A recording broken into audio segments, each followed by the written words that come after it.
अस्सलामुअलैकुम, welcome back with my another very informative video. जी हाँ, ये वीडियो बहुत ज़्यादा हैरान कुन भी है, परेशान कुन भी है, क्योंकि बहुत सारे व्यूवर्स परेशान हो चुके हैं कि सर ये एमसीक्यूज बेस्ड टेस्ट की बात हो रही थी और ये अचानक से चैट जीपीटी का कहाँ से इन्वॉल्वमेंट हो गई इस जो है टेस्ट में। तो जी हाँ, आपने बिल्कुल घबराना नहीं है। इस वीडियो में ना सिर्फ आपको वो चैट जीपीटी से रिलेटेड कुछ इन्फॉर्मेशन शेयर की जाएंगी, बल्कि साथ साथ आपकी जो सीरीज चल रही है, जो मैंने कहा था कि जो सीरीज हमारी है 5 डेज सीरीज, तो इंशाल्लाह उसका जो चौथी सीरीज है, इंशाल्लाह आज कुछ मजीद क्वेश्चंस आपसे, टारगेटेड क्वेश्चंस जो आपके एग्जाम में आने वाले हैं, वो तमाम चीजें इंशाल्लाह डिस्कस करूंगा। और भी कुछ इंपॉर्टेंट पॉइंट हैं जो टेस्ट के हवाले से हैं, वो आपसे इंशाल्लाह आज की वीडियो में डिस्कस किया जाएगा। लेकिन अगर चैनल पे न्यू है तो लाजमी चैनल को लाइक करें, शेयर करें और सब्सक्राइब करें, और वीडियो को लाजमी लास्ट तक देखें। जी हाँ, तो बताता चलूं कि चैट जीपीटी जो अमीन आलम ने एक बहुत ही अच्छा इनिशिएटिव लिया, और एक समझ जाए वो एक फ्यूचर प्रोजेक्ट था उनका, जो उन्होंने अभी रिसेंटली अनाउंस किया। उस पे आपने देखा होगा 9 क्वेश्चंस थे और डिफरेंट जो है वो टॉपिक से रिलेटेड क्वेश्चन थे उसमें। नाइट कोडिंग से रिलेटेड जो क्लासेस हुई थी रमजान में, उससे रिलेटेड भी कुछ क्वेश्चंस थे, कुछ आपके कोर्स से रिलेटेड भी थे। तो मेन चीज आपने घबराना नहीं है। घबराओगे तो आप परेशान हो जाओगे। घबराओगे क्यों नहीं? क्योंकि अभी रिसेंटली जो दानियाल नागौरी साहब ने सोशल मीडिया में अनाउंस किया है कि एमसीक्यूज बेस्ड ही पेपर होंगे, ठीक है। और अगर इसमें कोई चेंजेस होगी तो वो बिल्कुल इंशाल्लाह आपको अपडेट किया जाएगा। आप अपनी प्रिपरेशन प्रॉपर रखें, जो आपको रेपो बताई गई है 1 से लेकर 10 तक। इसके अलावा जितने भी मटेरियल आपसे क्लास में डिस्कस किए गए हैं, वो तमाम के तमाम मटेरियल से आपने प्रॉपर प्रिपरेशन करनी है। और सबसे इंपॉर्टेंट चीज जो कि टेस्ट के हवाले से है कि अगर इसमें किसी किस्म की भी कोई चेंजिंग्स होगी तो इंशाल्लाह वो आपको प्रॉपर अप टू डेट कर दूंगा मैं। और 20 जुलाई से वैसे भी पेपर स्टार्ट हैं। अगर इस तरीके का कोई इनिशिएटिव होता है, चैट जीपीटी से रिलेटेड भी क्वेश्चंस आते हैं, लेकिन आपने अगर जो पॉइंट मैंने बताए हैं जिसके अकॉर्डिंगली आपने प्रिपरेशन करनी है, चाहे वो कोडिंग से रिलेटेड हो, चाहे वो टॉपिक से रिलेटेड हो, टॉपिक्स की डेफिनेशंस हो, वो तमाम की तमाम आपने लाजमी जो है वो गो थ्रू कर लेते हो, तो चाहे वो थियोरिटिकल पेपर हो, चाहे वो एमसीक्यूज बेस्ड हो, आपको कोई चैलेंज नहीं आने वाला। तो कोशिश करना है जितनी भी सीरीज मैं आपको ग्रुप में और जो आपसे शेयर कर चुका हूं ऑलरेडी प्लेलिस्ट में, तो वो लाजमी गो थ्रू कर लें। और आज भी बहुत इंपॉर्टेंट क्वेश्चंस जो है इंशाल्लाह आपसे डिस्कस होने वाले हैं, तो आपने उसकी भी प्रॉपर प्रिपरेशन करनी है ताकि आप अपने टेस्ट में अच्छे से क्वालिफाई कर सको और अच्छे मार्क्स गेन कर सको। तो best of luck to all. चलते हैं क्वेश्चंस की तरफ। Stay tuned. जी हाँ, तो वीडियो के नेक्स्ट पार्ट में मज़ीद कुछ इंपॉर्टेंट क्वेश्चन, चाहे वो टाइप स्क्रिप्ट से रिलेटेड हो या चैट जीपीटी से रिलेटेड भी जो कुछ क्वेश्चंस आए, तो वो तमाम इसमें इंक्लूड होंगे, लेकिन in the form of MCQs. तो आपने घबराना नहीं है और प्रॉपर वीडियो को लास्ट तक देखना है। क्वेश्चन है 51, what is the data type of the following variable declaration in TypeScript? Let age is equal to 25। तो यहाँ पर कंडीशन बताना है, डाटा टाइप बताना है। ए स्ट्रिंग है, बी नंबर है, सी बॉलियन है एंड डी एरे। तो एज से बात हो रही है 25 और नंबर ही यहाँ पे इंडिकेट हो रही है data type. Yes, option B is the right answer. Next question है हमारे पास, which operator is use to perform type assertion in TypeScript? तो ये भी सिंपल सा क्वेश्चन है और यहाँ पर हमें बताना है ऑपरेटर के हवाले से। तो ए हमारे पास कॉलन है, बी इज़ इक्वल टू है, सी जो है वो लेस देन और greater than and D sign of exclamation. तो असर्शन की जब बात आती है, yes this is option number A colon.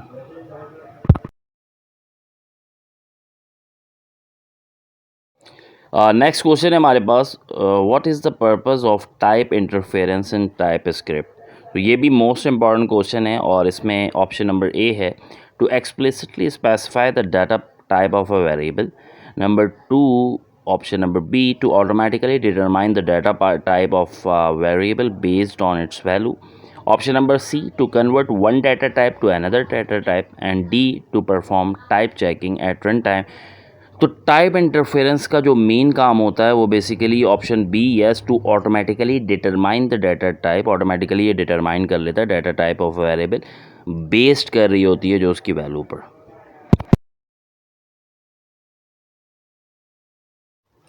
Next हमारे पास क्वेश्चन है what is a type error in programming. ये मोस्ट इम्पॉर्टेंट क्वेश्चन है। कहते हैं कि टाइप एरर के हवाले से पूछ रहे हैं प्रोग्रामिंग में। तो an error caused by incorrect syntax and option number B an error that occurs during runtime, an error caused by using an incorrect data type, and option number D an error caused by infinite loops. तो यहाँ पे type error तभी आता है जब error caused होता है by using an incorrect data type, तभी होगा, अदरवाइज नहीं होगा। Yes, this is option number C is the right answer. Next question है in statically type language like TypeScript what are type error typically detected. तो option number A हमारे पास है during compilation, option number B during run time, and option number C after the program has finished executing, and option number D type error are not detected in statically type language। तो यहाँ पे statically type language के हवाले से पूछा जा रहा है कि कब जो है टाइप एरर डिटेक्ट होता है। तो यहाँ पर लाजमी सी बात है तभी डिटेक्ट होगा जब कंपाइल आप करोगे। तो option number A is the right answer. Yes, this is during compilation. Next question है what is the purpose of comments in TypeScript. Most important है ये भी टॉपिक आपने पढ़े हुए। तो ऑप्शन ए है to execute code, option number B to document code and improve readability, and next है C to declare variable, and option number D to define function. तो याद रखिएगा कमेंट का ऑप्शन जो है डेवलपर्स के लिए मोस्ट इम्पॉर्टेंट होता है, ताकि ये चीज़ हाईलाइट हो कि ये जो लाइन है वो किस चीज़ से रिलेट कर रही है या क्या इंपॉर्टेंट पॉइंट उसमें मेंशन है। तो option number B is the right answer to document code and improve readability.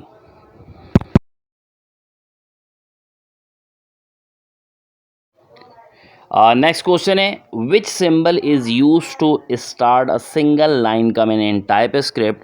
तो सिंगल लाइन कमेंट को जो इंडिकेट कर रहा होता है सिंबल यहाँ पर मेंशन है, ए डबल स्लैश मौजूद है यहाँ पर। इसके अलावा ऑप्शन बी हैश का साइन है। इसके अलावा जो है आपके पास सी कॉलन का साइन है। Option number D slash and then asterisk. तो यहाँ पर option number A is the right answer जो कि सिंगल लाइन कमेंट को इंडिकेट कर रहा होता है टाइप स्क्रिप्ट में। नेक्स्ट क्वेश्चन है आपके पास है how do you write a multi line comment in TypeScript. किस तरीके से आप जो है वो मल्टी लाइन कमेंट टाइप कर सकते हो टाइप स्क्रिप्ट में। ऑप्शन नंबर ए हमारे पास slash then asterisk, this is a multi line comment, then slash. Option number B double slash, this is a multi line comment, and option number C slash or then static, this is a multi-line comment, static or slash, and the last but not least double slash, this is a multi-line comment। तो you know very well कि जब comment start होता है तो and भी होता है, और इसका तरीका सिंपल है। Option number C slash asterisk and multi line comment mention, then आपके पास स्टैरिक और slash close is the right answer. Yes, option number C. Next question है आपके पास which of the following statement about comments in TypeScript is true. कौन सा statement जो है वो ट्रू है कमेंट के हवाले से टाइप स्क्रिप्ट में। Option number A comments are executed by the compiler, option number B comments are ignored by the compiler, option number C comment are use to declare variable, and option number D comment are only use for debugging purpose. तो याद रखिएगा आपका option number B yes comment are ignored by the compiler, जो कि statement यहाँ पर true है। Next question है what are operator use for in TypeScript. Operator क्यों यूज हो रहा है टाइप स्क्रिप्ट में। Option number A to declare variables, option number B to perform arithmetic, logical and other operations on variable and values, and option number C to define function, and option number D to document code। तो लाजमी सी बात है, operator का काम क्या होता है, वो डिफरेंट हो सकता है, प्लस हो सकता है, माइनस हो सकता है, मल्टीप्लिकेशन हो सकता है, डिवीजन हो सकता है, तो मल्टीपल काम होता है। तो ये option number B is the right answer to perform arithmetic logical and other operations on variable and values. Option number B is the right answer. Next मज़ीद इम्पॉर्टेंट क्वेश्चन हैं और टारगेटेड क्वेश्चंस हैं, तो प्रॉपर इसकी preparation आपने करनी है। Which of the following is N arithmetic operator in TypeScript. तो अर्थमेटिक नाम से ही ज़ाहिर है, प्लस के साइन को इंडिकेट कर रहा है, तो यहाँ पे डिफरेंट ऑप्शन है, A and option number B आपके पास जो है वो double lines, option number C आपके पास जो है वो प्लस का साइन है, option number D sign of exclamation. तो option number C, yes this is plus, right answer. Next question है, what does the triple time equal to operator do in TypeScript. तो it perform strict equality comparison, it perform logical and operation, it perform addition, and option number D last but not least it perform assignment। तो याद रखिएगा, जब triple time equal to indicate किस चीज़ को कर रहा होता है, it perform strict equality comparison. Yes, option number A is the right answer. Next question है, what does the sign of exclamation and double time equal to operator do in TypeScript. इसका काम क्या होता है? तो यहाँ पर it perform strict inequality comparison, और यहाँ पर आपके पास ऑप्शन बी है, इट परफॉर्म लॉजिकल और operation, it perform subtraction, option number C, and option number D it perform assignment. तो यहाँ पर आपके पास इस साइन ऑफ एक्सक्लेमेशन के साथ डबल टाइम इक्वल टू इस ऑपरेटर की indication, it perform strict inequality comparison. Option number A is the right answer. Next question है, what are the logical operator use for in TypeScript. Logical operator क्यों use किया जाता है TypeScript में? तो option number A, to perform arithmetic operation, option number B to compare values, option number C to combine और manipulate boolean values, and option number D to declare variable. तो याद कीजिएगा, logical operator हमने discuss भी किया था, पढ़ा भी इन डिटेल, तो याद रखिएगा ऑप्शन नंबर सी इसमें है टू कंबाइन, एक तो कंबाइन और मैनिपुलेट बोलियन वैल्यूज़ के लिए लॉजिकल ऑपरेटर यूज़ किया जाता है। तो option number C is the right answer.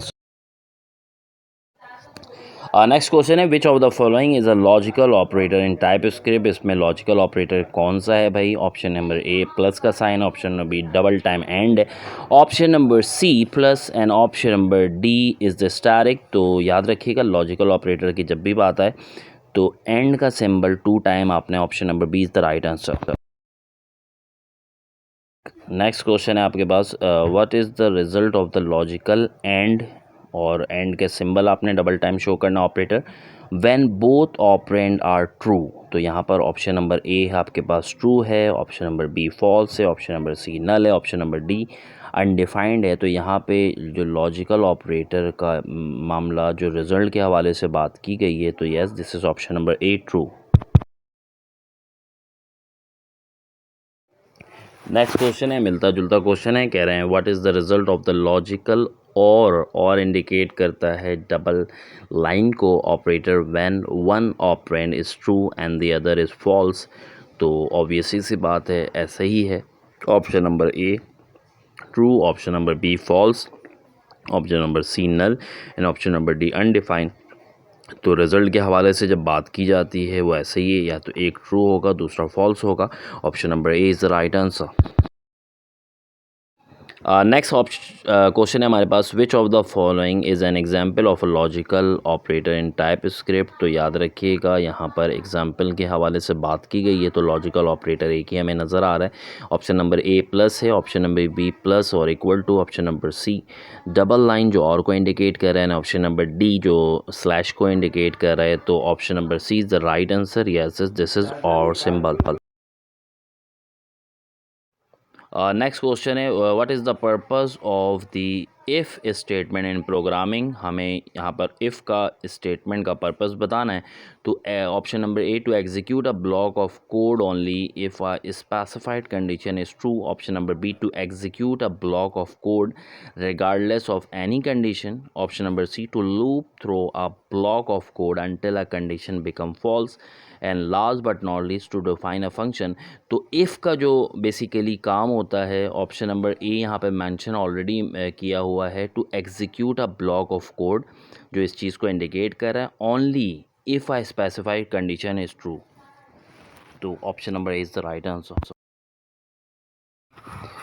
Next हमारे पास है question number 70, when is the else statement used in conjunction with the if statement।